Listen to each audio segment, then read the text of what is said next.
지난 반년 동안 하나님 베푸신 은혜를 감사하면서 한 주간 여러분들이 주님의 은혜를 감사하는 마음으로 지내시고 다음 주 7월 첫 주에는 진심으로 감사하는 마음을 가지고 주님 앞에 예배할 수 있길 바랍니다. 제 무슨 인생 철학이거나 또는 좌우명이거나 그런 건 아니지만 제가 한 5, 6년 전부터 사람과의 대인 관계에서 좀 분별해야 되겠다. 그리고 좀 사람들과의 관계를 어느 정도 내 스스로와 좀 정리해야 되겠다 하면서 생각했던 게 이것입니다.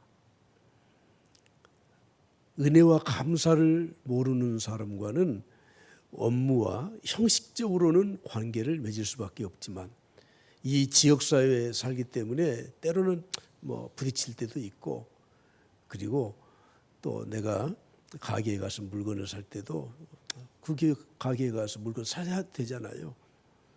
그러나 인생의 깊이를 함께 나눌 수 있는 사람, 내 속마음을 내비칠 수 있는 사람, 그 사람과 진정으로 인생의 동반자는 아니지만 그래도 함께 할 수 있는 사람은 은혜와 감사를 아는 사람이어야 되겠다. 은혜와 감사를 모르는 사람과 내 인생을 논하거나 깊은 관계를 가지면 나중에 100% 마음에 내가 상처를 받아요. 그래서 아예 저는 은혜와 감사를 모르는 그런 행동을 하거나 말을 하는 사람과는 더 이상 깊이 있는 관계를 맺지 않으려고 노력을 합니다. 가게에 가서도 주인이 정말 친절하게 감사하는 마음으로 우리 가게에 와주셔서 단돈 100원짜리 하나를 사가는 것에 감사하는 마음이 있는 그 가게에 가고 싶지.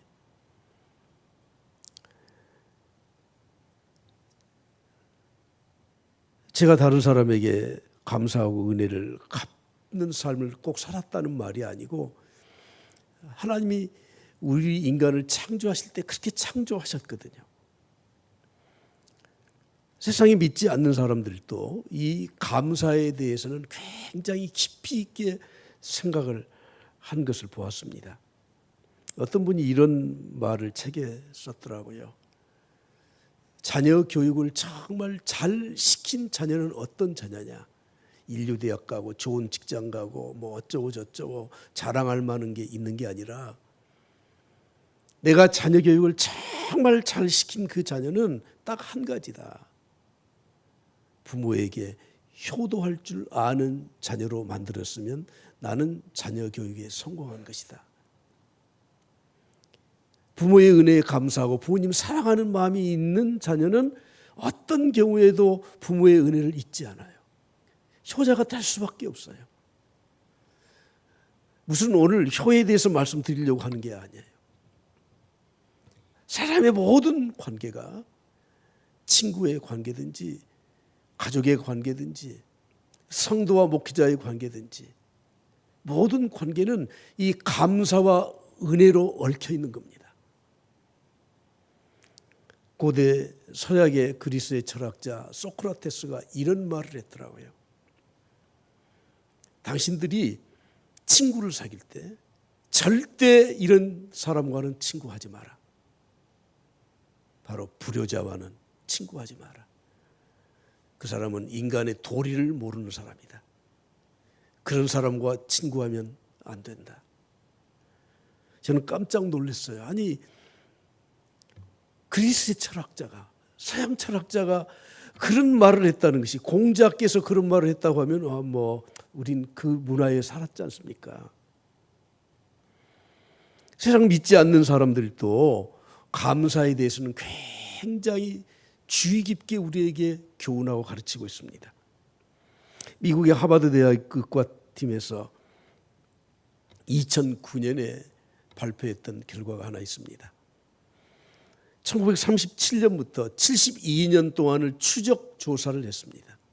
존 F 케네디 대통령도 그때 하버드 대학에 2학년에 다니던 그 그 학생들 수백 명을 72년 동안 추적 조사를 했습니다.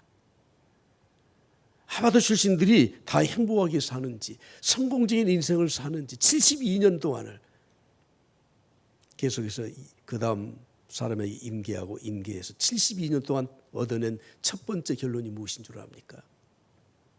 행복한 삶의 공식 이퀄 감사다. 뭐 다 아는 거예요. 그 사람들이 머리 좋고 똑똑해서 행복하게 사는 게 아니다. 감사를 모르는 사람들은 일찍 병들고, 이기적으로 사는 사람들은 사업에도 실패하고 결혼 생활도 실패하고 그들이 처참하게 인생을 마감했었다고 하는 거예요. 하버드 대학의 행복을 가르치는 탈벤 샤르라는 교수는 프로그램을 하나 만들었습니다. 하버드 52주 행복 연습, 그러니까 1년 동안 52주 동안 행복을 가르치는 훈련하는 그 행복 센터예요. 근데 52주 프로그램 가운데 첫 번째 원 스텝, 첫 번째 단계에 가르치는 게 무엇인 줄 아십니까? 감사하는 마음을 갖기라는 프로그램으로 첫 번째를 가르쳐요. 여러분, 우리 인간은 다른 피조물과 달라요. 하나님의 형상을 입고 창조된 존재예요. 그런데 이기적으로 다른 사람에게 감사하지 못하고 사는 것이야말로 가장 비인간적인 삶이라고 하는 겁니다. 인도의 시성 타고르는 이렇게 말했죠. 감사의 분량이 행복의 분량이다. 탈무드에서도 말을 합니다. 세상에서 가장 행복한 사람은 감사하는 사람이다. 독일의 시인 비레름 밀러도 말했습니다. 가장 행복한 사람들은 가장 많이 소유한 사람이 아니라 가장 많이 감사하는 사람이다. 여러분, 우리가 우리의 마음에 정말 감사하는 마음을 가지고 삽니까? 성경은 우리에게 말씀하죠. 범사에 감사하라. 데살로니가전서 5장 16절부터 18절을 다 같이 보겠습니다. 항상 기뻐하라, 쉬지 말고 기도하라, 범사에 감사하라. 이것은 그리스도 예수 안에서 너희를 향하신 하나님의 뜻이니라. 여러분, 범사에 감사하라 명령이에요, 명령. 신구약 성경에 감사를 명령하는 것이 33번씩 나옵니다. 진정한 감사가 무엇입니까? 그것은 시편 69편에 말씀합니다. 내가 노래로 하나님의 이름을 찬송하며. 예배 시작할 때도 제가 잠깐 멘트를 했지만 준비 찬송이 아닙니다. 우리 교회 예배는 10시 50분에 시작합니다. 그때부터 찬송으로 예배를 시작하는 겁니다. 감사는 여호와의 이름을 찬송하는 거예요. 하나님은 위대하시다 고백하는 것입니다. 그것이 진정한 감사예요. 황소를 드림보다 하나님이 더욱 기뻐하신다고 말씀합니다. 시편 50편 23절에 말씀하죠. 감사로 제사를 드리는 자가 나를 영화롭게 하나니. 우리는 하나님께 영광을 외칩니다. 어떻게 하나님께 영광을 올려드릴 수 있습니까? 감사로 하나님께 영광을 올려드리는 거예요. 감사함으로 예배를 드림으로 하나님께 영광을 올려드리는 겁니다. 예수님이 10명의 나병 환자를 고치셨죠. 그들이 다 고침을 받았습니다. 집에 갔습니다. 주님께 돌아와서 감사 경배했던 사람은 한 사람이에요. 그것도 이방인이에요. 누가복음 17장 15절을 보십시오. 그중 한 사람이 자기가 낳은 것을 보고 큰 소리로 하나님께 영광을 돌리며 돌아와 예수의 발 아래 엎드려 어떻게 했어요? 감사하니. 그가 누굽니까? 이방인 사마리아 사람이에요. 그런데 여러분, 이것으로 그친 게 아니에요. 주님이 말씀하셔서 9은 도대체 어디 갔느냐? 그러면서 19절에 그 돌아와서 하나님 주님께 경배하고 엎드려서 감사했던 그 사마리아인에게 주님이 뭐라고 말씀하시죠? 19절이 이렇게 말씀합니다. 일어나 가라. 내 믿음이 너를 구원하였느니라. 내 믿음이 너를 구원하였느니라. 감사하는 자에게 하나님은 더 많은 것으로 채워주시고 갚아주신다고 말씀하고 있지 않습니까? 여러분, 여러분들이 다 인생을 살 만큼 사신 분도 다 계시지만 저는 이 말씀을 준비하면서 이런 생각을 했습니다. 인생이 뭐 별거냐? 뭐 인생이 별겁니까? 이 세상 살면서 하나님께 감사하다가 하나님께 감사하며 가는 것이 인생이다. 내가 이 세상에 살면서 크고 작은 많은 일들, 어려운 일들, 좋은 일들, 기쁜 일들 있을 때 그냥 감사하면 돼요. 그리고 세상을 마칠 때 내 의식이 있는 한 하나님 나 잘 살았습니다. 하나님 이 땅에서 하나님 섬기면서 잘 살았습니다. 내가 믿음 지키며 잘 살았습니다. 여러분 인생이 뭐 별겁니까? 뭐 대통령을 한들 권세를 가진들 여러분 큰 부자로 산들 100년 200년 뭐 산들 뭐 그 별겁니까? 이 땅에 사는 동안에 감사하며 살다가 마지막 감사하며 하나님의 품에 안긴 것이 그것이 신앙인들의 삶입니다. 오늘 저는 그래서 맥주 감사주를 앞두고 오늘 4가지를 여러분들에게 말씀을 드리고자 합니다. 우리 믿음을 가진 기독교인들, 성도들은 인생이 아무리 어렵고 힘들고 고난이 닥쳐봐도 그것을 성경에서는 십자가라고 말합니다. 나에게 짊어진 십자가가 무거울지라도 그 십자가 앞에서 감사하는 사람들입니다. 오늘 본문 말씀을 보면 주님이 최후의 만찬을 베푸시면서 십자가를 앞에 놓으셨잖아요. 내가 죽을 것이다. 그리고 이 떡은 바로 내 살을 의미하는 것이고 이 잔은 내 피를 의미하는 것이다. 너희들 중에 누가 나를 팔 것이다. 그러면서 주님이 뭐라고 말씀하십니까? 오늘 마태복음 본문 26장 27절을 한번 보시죠. 다 같이 보겠습니다. 시작. 또 잔을 가지사 감사 기도하시고 그들에게 주시며 감사 기도하시고 십자가를 앞에 놓으시고 감사 기도하셨다고 말씀을 하고 있습니다. 여러분 모든 사람들은 인생의 무거운 짐, 특별히 내가 감당해야 될 십자가를 좋아하는 사람 한 사람도 없습니다. 그러나 내 인생에 어려움에 부딪혔을 때, 힘들 때, 어려울 때 감사하는 것이 바로 믿음을 가진 사람들의 삶의 모습이어야 된다는 거예요. 이스라엘 백성들을 보십시오. 홍해를 건넜습니다. 그들은 모세의 찬양 소리와 함께 여호와 하나님을 찬양했습니다. 그랬더니 여인들이 또 났어요. 미리암을 앞세우고 소고치면서 춤추면서 여호와 하나님을 찬양합니다. 그리고 사흘길을 갔습니다. 그러나 마실 물이 없을 때 어떻게 했습니까? 불평과 원망을 했습니다. 이스라엘 백성들이 했던 일은 40년 동안 거의 원망과 불평밖에 없었던 것 같아요. 6월절에 어린 양의 하나님의 이 의식을 마치고 그들이 애굽에서 풀려나올 때 애굽 사람들이 그들을 쫓아내듯이 금은 보화를 주면서 다 빨리빨리 나가라. 너희들 때문에 우리 못 살겠다. 얼마나 기뻤는지 모릅니다. 그런데 그들 앞에 홍해가 가로막혀 있고 뒤에서 애굽의 군대가 추격을 해오니까 바로 그들은 또 원망을 합니다. 하나님이 모세를 통해서 지팡이를 홍해에 내밀어서 홍해가 갈라졌습니다.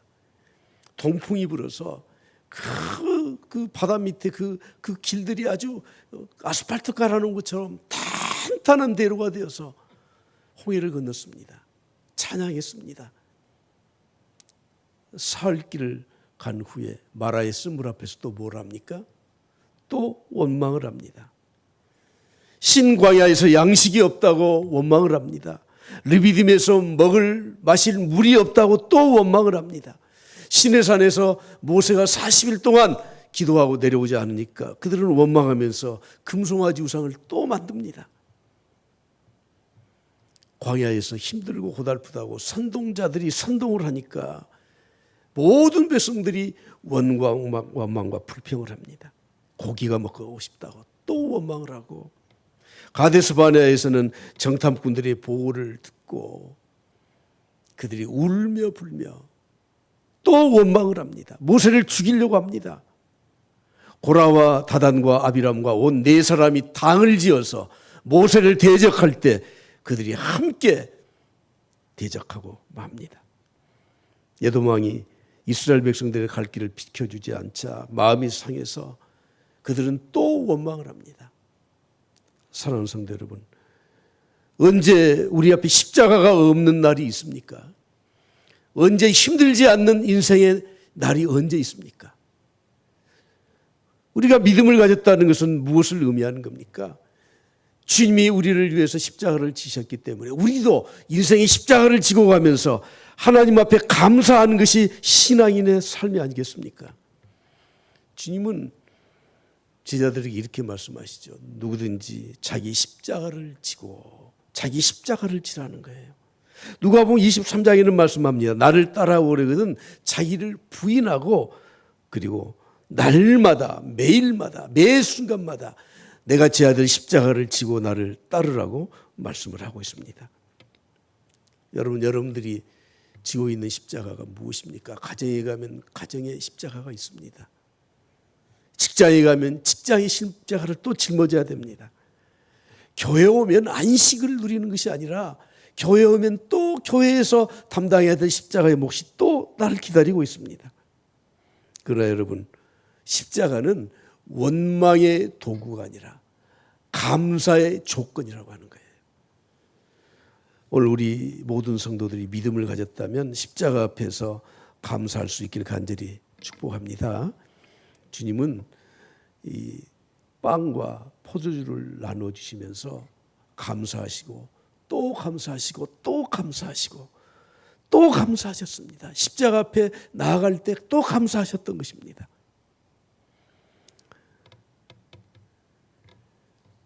주님을 따르던 무리들이 하루 종일 굶고 지쳐 있었습니다. 그때 제자들이 주님께 말을 했습니다. 주님 보십시오. 이들이 기진맥진해 있습니다. 아침 일찍부터 나와서 주님 말씀 듣기 위해서 주님을 따르는 이 사람들 지금 기진맥진해 있는데 빨리 집으로 돌려보내시죠. 주님 뭐라고 말씀하시죠? 아니다. 너희들이 먹을 것을 주어라. 깜짝 놀랐습니다. 예수님의 제자들에게 수중에는 예수님에게는 그럴 돈이 없어요. 근데 너희들이 먹을 것을 주오라는 거예요. 머리가 좋은 이 빌립은 이 머리가 회전이 빨라서 주님 여기에 있는 이 사람들이요. 이 사람들을 그래도 허기를 줄 만큼 먹을 것을 주려면 200데나리온이 있어야 돼. 200데나리온. 노동자의 1년의 연봉에 해당되는 돈이 있어야 이 사람들을 먹여 살릴 수 있습니다. 혹시 돈이 있다고 해도 갑자기 어디 가서 먹을 것을 구해옵니까?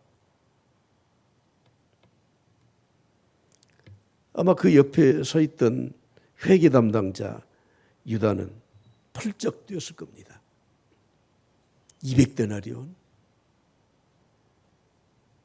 그때 안드레가 한 소년의 손을 잡고 주님께 인도했습니다.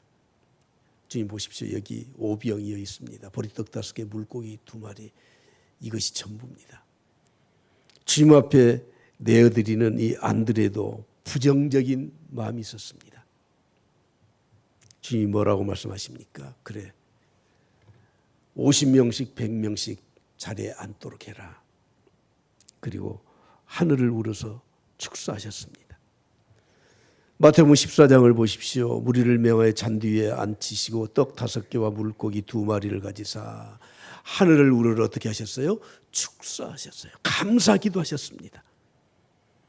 사랑하는 성도 여러분, 우리 그리스도인들은 없는 것을 보고 불평하는 사람들이 아니라 내 손에 있는 작은 것을 보고 감사하는 사람들입니다. 한번 여러분들에게 한번 여쭙겠습니다. 여러분들이 가진 것이 많습니까? 못 가진 것이 많습니까? 쉽게 말씀드릴까요? 여러분들이 소유하고 있는 것이 많아요? 아니면 소유하지 못한 세상 것들이 더 많아요? 속으로만 말씀하지 마시고 누가 말씀 좀 해보셔요. 혹시 내가 가진 것이 있다고 해도 세상 사람들이 가진 것에 정말 보잘것없는 것 아닙니까? 예수님의 제자들은 아니 우리가 먹을 것을 주라뇨. 주님 정신이 있으십니까? 200데나리온의 돈이 어디 있습니까? 돈이 있다고 해서 당장 어떻게 먹을 것을 당장 구합니까? 오병이어를 가지고 온 안드레까지도 부정적인 마음이 있었지만 주님은 말씀하십니다. 이 사람들을 안 깨어라. 그리고 하늘을 우러러 그 작은 것을 들고 감사기도 했습니다. 할렐루야. 여러분, 우리는 죽을 때까지 이런 문제가 우리에게서 떠나지 않습니다. 과거에 우리가 밥상머리 교육을 애들에게 시켰지 않습니까? 근데 그때 부모님들이 밥상머리에서는 찡그리지 말고 밥을 맛있게 먹으래요. 근데 그 깡보리밥에 뭐 반찬도 없는데 뭐 얼마나 그렇게 맛이 있어요? 근데 연구를 해보니까 밥상머리에서 감사를 하지 않고 불평과 원망을 하는 사람들, 그렇게 성장한 사람들은 일찍 병에 걸리고 인생도 실패자로 원망하다가 그들이 인생의 실패자로 전락되고 있다는 거예요. 그래서 저는 오늘 이 말씀을 준비하면서 이런 생각을 했습니다. 그렇지, 내 앞에 변변치 않은 밥상, 소찬일지라도 감사하자. 그냥 감사가 아니라 진심으로 감사하자. 오늘 여러분들이 교회 식당에서 이제 식사하시는 모습을 좀 볼 겁니다. 그러면 저는 이렇게 생각했습니다. 꼭 이렇게 해란 말이 아니고 제가 상상을 한 거예요. 와, 밥이다. 진짜 밥이다. 여러분, 북한에서 먹을 것 없이 생사의 이 경계선을 넘어서 탈북하신 분들, 그들이 맨날 며칠 굶고 피골이 상접해서 마지막 살 길을 택하기 위해서 두만강을 건너고 이 배를 타고 휴전선을 건너온 그분들 이야기 안 들어보셨습니까? 우리 앞에 있는 이 조그마한 밥상을 보고 야, 이게 밥이다. 감사할 줄 알아야죠.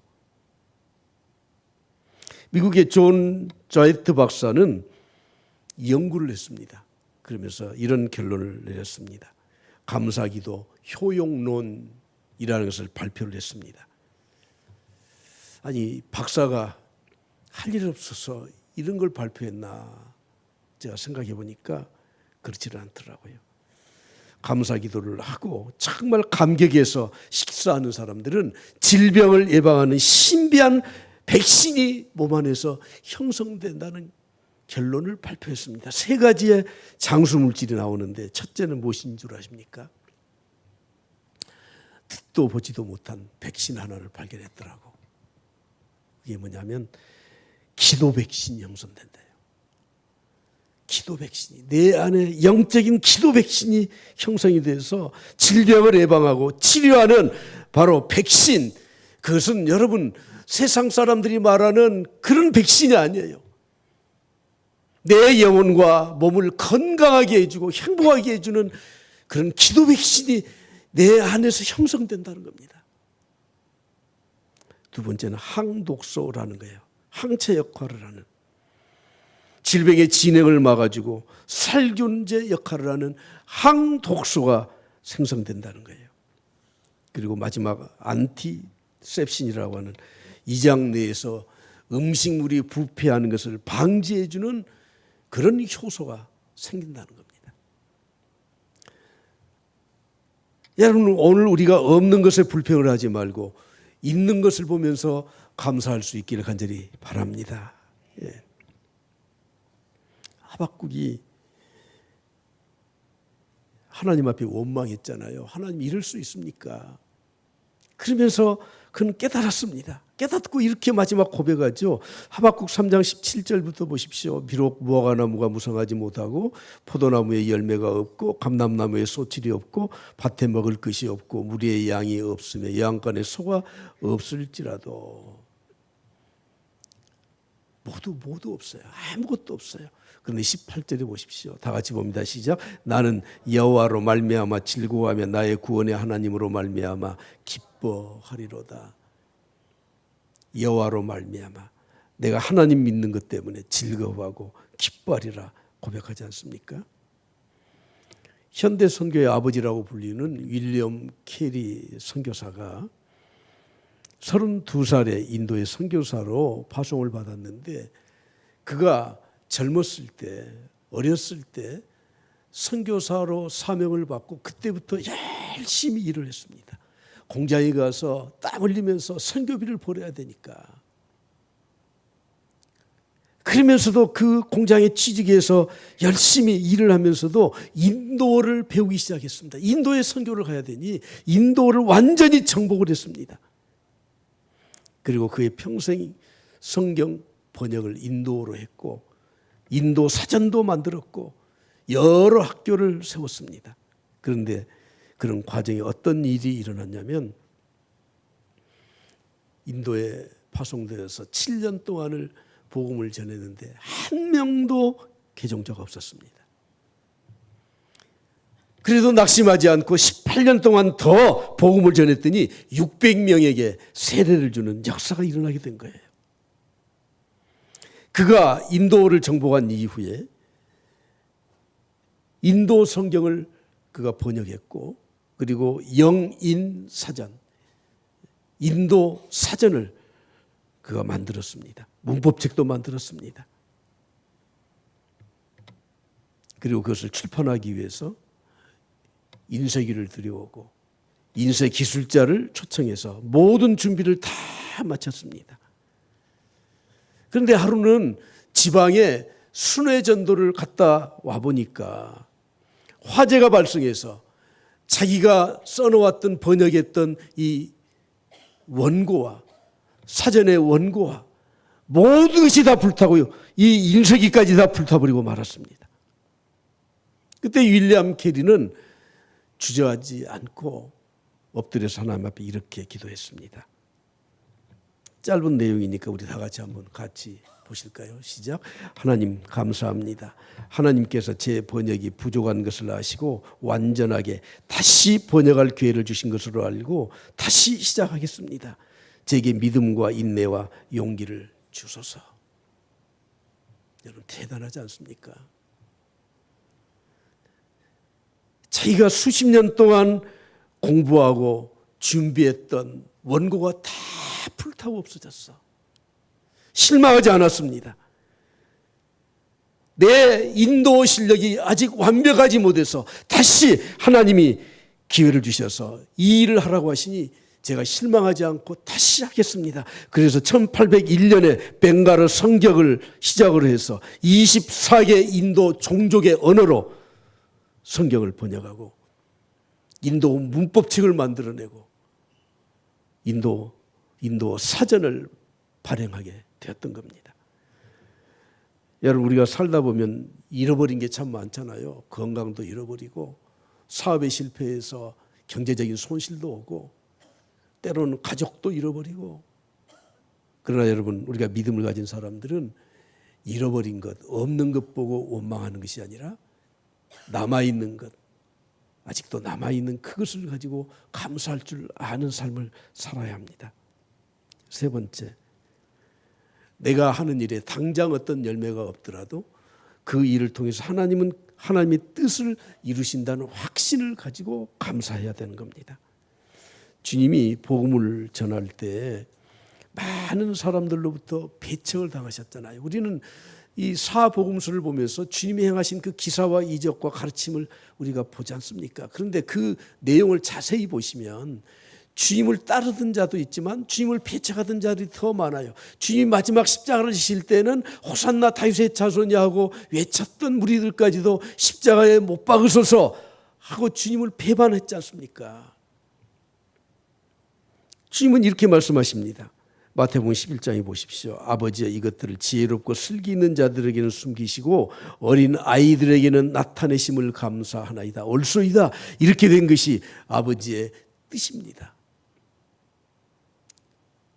배웠다고 하는 사람들, 바리새인들, 제사장들, 주님을 열렬히 따랐던 사람들, 나중에는 다 주님 곁을 떠났습니다. 남아있는 자들이 누굽니까? 아이들이에요. 연령이 낮은 아이들뿐만 아니라 세상에 보잘것없는 천한 자들만 남아있어요.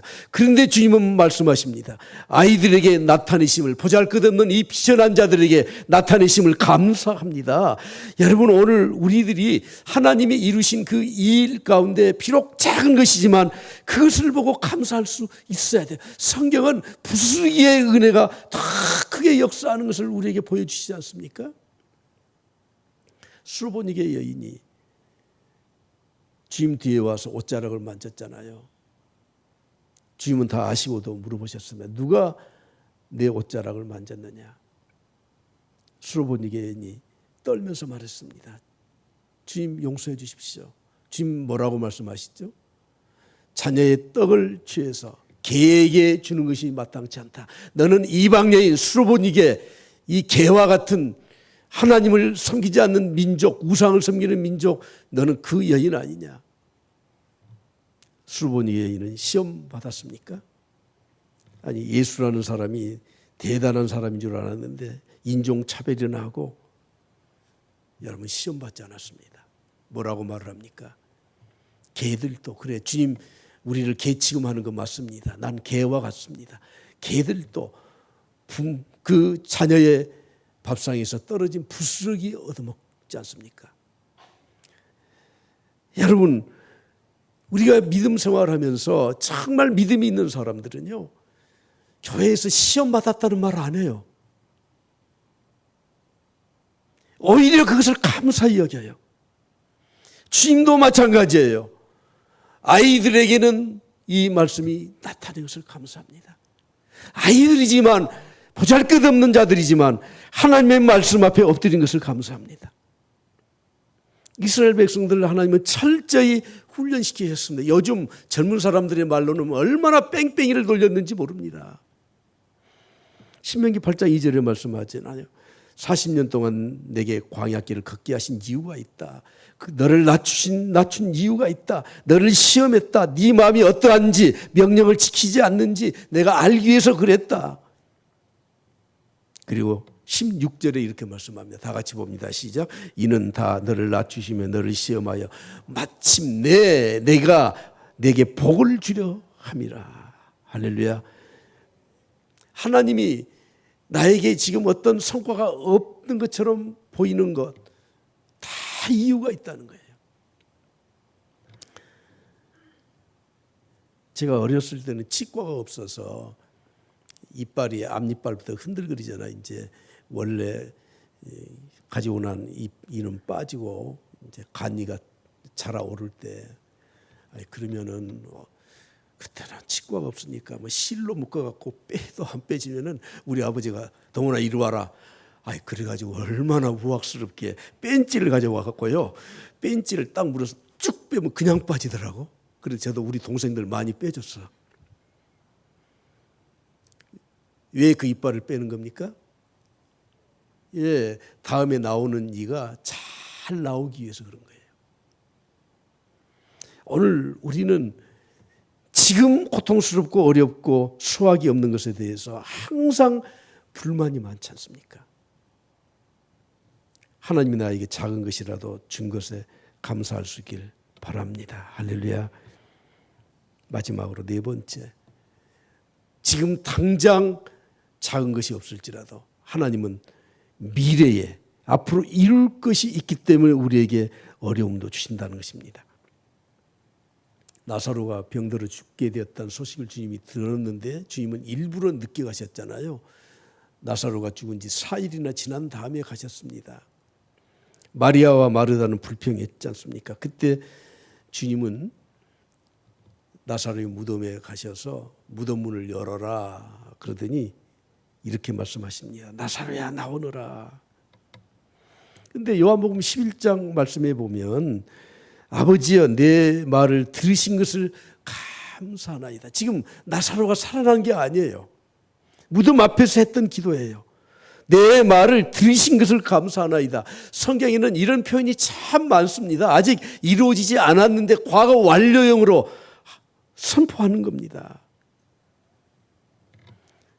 여러분 오늘 우리에게 어떤 비전과 꿈을 주시고 때로는 소원의 항구로 우리에게 간절한 열망을 주셔서 우리가 그 길을 갈 수 있도록 하나님이 예비하셨다는 확신이 드는데 현재 어렵고 현재 나에게 얻어지는 소득이 없고 그럴지라도 여러분 오늘 우리는 하나님을 믿기 때문에 어떤 감사를 해야 됩니까? 앞으로 이루어 주실 것에 대한 감사가 우리에게 있어야 된다는 거예요. 로마서 8장 28절에 말씀하지 않습니까? 하나님을 사랑하는 자, 그 뜻대로 부르심을 입은 자들에게는 다 같이 시작. 모든 것이 합력하여 선을 이루느니라. 모든 것이 합력해서 선을, 그 선이 무엇입니까? 궁극적인 구원을 말하는 것입니다. 그러므로 현재 우리에게 힘든 것, 어려운 것, 십자가 그것을 보고 불평하고 절망하지 말고 하나님이 주실 그 은혜와 축복을 기억하면서 감사할 수 있기를 바랍니다. 감사는 1차원, 2차원, 3차원의 감사가 있다고 하잖아요. 1차원의 감사는 무엇입니까? 이후의 감사예요. 주셨으니까. 2차원의 감사는 그래요. 비코스. 그렇게 되면 감사해요. 그러나 3차원의 감사는 뭐예요? 그리 아니하실지라도. 스펄전 목사님의 이러한 말씀 드리고 기도하겠습니다. 스펄전 목사님이 58세의 세상을 떠나셨는데 나이 40대가 되기 시작할 때부터 그에게 큰 이 고통이 있었는데 그게 통풍이라고 하네요. 통풍. 의술이 많이 발달되지 않은 때라 너무 힘들었습니다. 한 번은 이 통증을 앓고 있는데 어떤 성도가 찾아와서 스펄전 목사님에게 이렇게 말을 합니다. 통풍이 참 힘든 병이죠. 아프시죠? 너무너무 아픕니다. 근데 목사님 한 가지 내가 여쭙고 싶은 게 있는데 그 아픔을 가지고도 목사님이 정말 하나님께 감사하십니까? 한 방울 맞았어. 스펄전이 이렇게 말을 합니다. 참 아플 땐 감사가 안 나오는데 감사하려고 무척이나 애를 씁니다. 그리고 하나님이 내 병을 고쳐주신다면 정말 감사하고 싶습니다. 그랬더니 이 성도가 이렇게 말하는 범사에 감사하라고 목사님 설교하시지 않습니까? 하나님이 목사님 병을 고쳐줄 것을 믿습니다. 돌아간 다음에 생각을 하면서 회개했습니다. 그리고 하나님 앞에 감사했습니다. 스펄전 목사의 말로 전해지는 감사기도 내용을 한번 보실까요? 자, 다 같이 보겠습니다. 시작. 촛불을 두고 감사하면 전깃불을 주시고 전깃불을 두고 감사하면 달빛을 주시고 달빛을 두고 감사하는 자는 태양빛을 주시고 태양빛을 두고 감사하는 자는 촛불도 전깃불도 달빛도 태양빛도 없는 영원한 천국의 빛을 주신다. 할렐루야. 우리 주님은 모든 것에 항상 감사하신 분이에요. 확신을 가지고 어려워도 십자가 앞에서도 감사했습니다. 우리가 예배 드릴 때마다 부르는 찬송이 뭐죠? 찬양하라, 감사하라, 기뻐하라, 그리고 예배하라. 이건 하나 다 연결된 겁니다.